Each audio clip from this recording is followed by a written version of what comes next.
Hey, this is Lady Gaga, and this is my station, Z103.5. Hi. Hello, how are you? Very good. Let's talk a little bit about... That was a scary... No.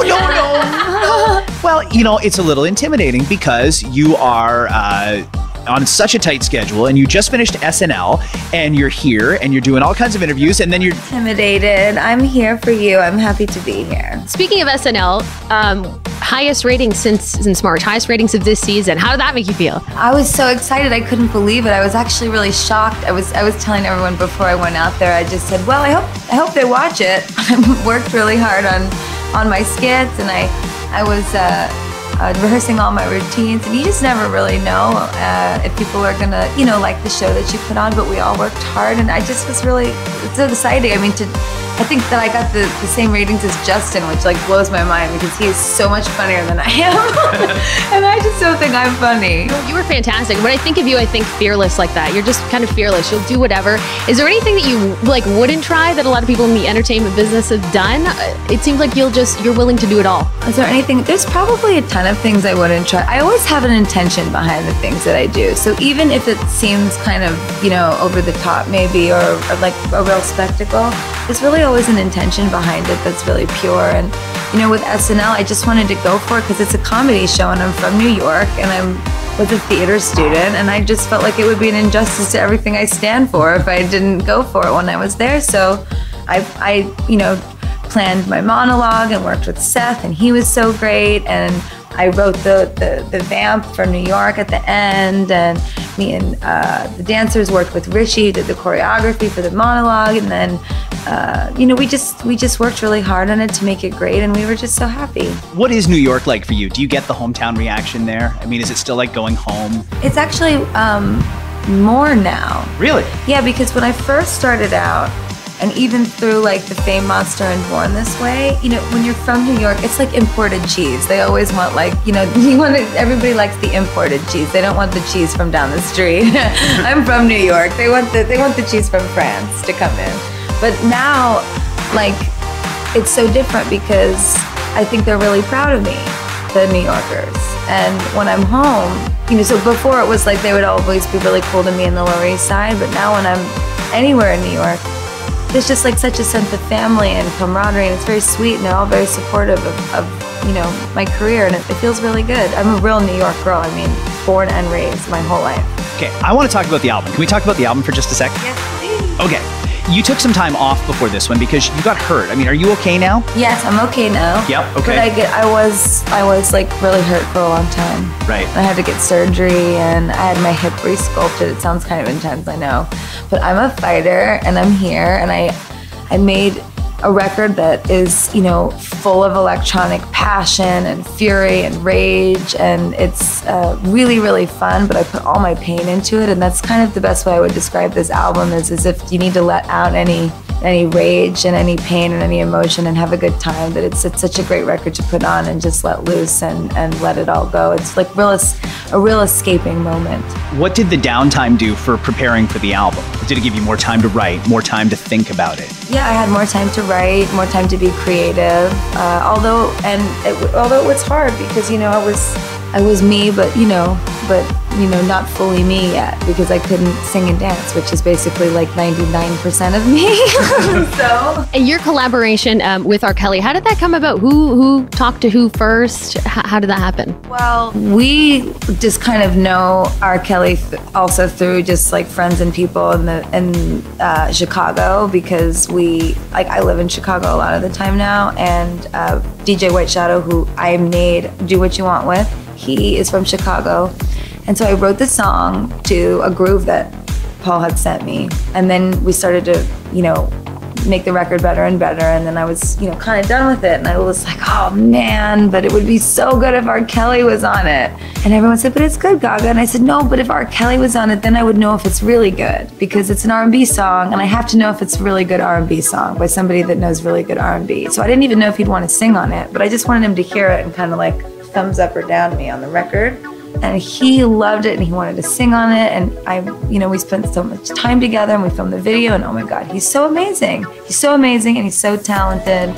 The thing with that song that's so incredible is that we share something in common with this song, because both of us have people write really untrue things about both of us. And it sort of like plagues our careers, and we have to just sort of walk forward withstanding all of this noise.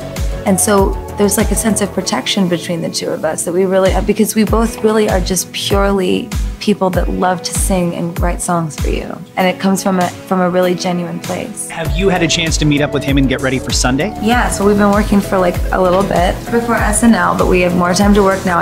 My schedule has been kind of ridiculous, but we're fixing a lot of internal things. So I saw the performance on SNL. A lot of us did. What can we expect a little bit differently? I mean, obviously it's going to be bigger of a stage at the AMAs. I don't want to give too much. Any hints? Just a little bit of what you're going to wear? Anything? No. What I will say. No. What I will say is that we're going to go for it. We're going to go for it, him and I. We're going to do what we want. I mean, that's what we are, him and I, and it's when we're both together, there's really no holding back, because it's kind of like having, both Bonnie and Clyde at the same time. It's really not just terrible. Your favorite song on Art Pop? My favorite song on Art Pop, right now I'm really obsessed with Gypsy. And I love a lot of different songs on the album, but I go through like different phases. I like Gypsy, I love Dope.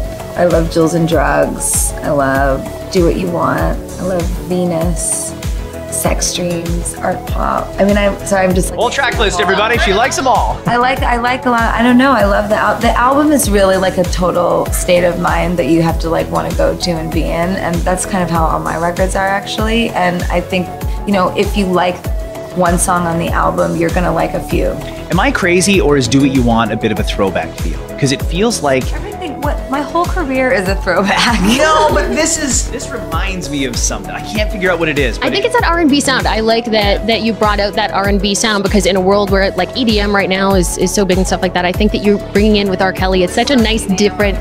Yeah. But I don't really like that phrase EDM. It like kind of makes me like a cat. It makes me hiss like a cat, that word. But there's a lot of like really boundary pushing dance music on the record, and it's really, really, really heavy, this album. I mean, it's heavy in a lot of ways. Have you heard any of the, sorry, I'll use the term just because I'm not sure what else to say, EDM remixes that have been done for Applause or Do What You Want? Yeah. Oh, yeah. And oh my God. Do you listen to all of them? Yeah, of course I do. I listen to them and I make sure to be a part of it. But I will say that one of my favorites is the one that like Paul did of his own record. That the Applause trap mix is so good. It's like, I always tell him, I'm like, you guys are so lucky that was not done before the song came out, because there would have been a trap drop in Applause. It's so good. I mean, the records, when we're making them, we didn't want to have any limitations about anything. And I didn't want to sit around and think about, oh, what should I make, because this is what people think of me and what I make, and this is what people expect. I made a record I wanted to make. I'm the artist, and this is what I want my fans to feel about their own lives, that they're the artist. 5 weeks until Christmas as of today. So do you get some time off to go home and be with your family? Or? Yeah, I will get some, not very much. I'll be in Japan over Thanksgiving. Really? Yeah, I'm really excited. Lots of great Black Friday shopping for you there. Are you a big shopper? Did you get a chance to shop at all in Toronto? No, not yet, but I think I'm going to go out now and get my album at HMV. Do it. I want to go to a record store. Could you imagine walking into HMV and seeing Lady Gaga purchasing her album? I might faint. Yeah, that'd be bizarre. But you would actually do that. You just go in and buy music. Yeah.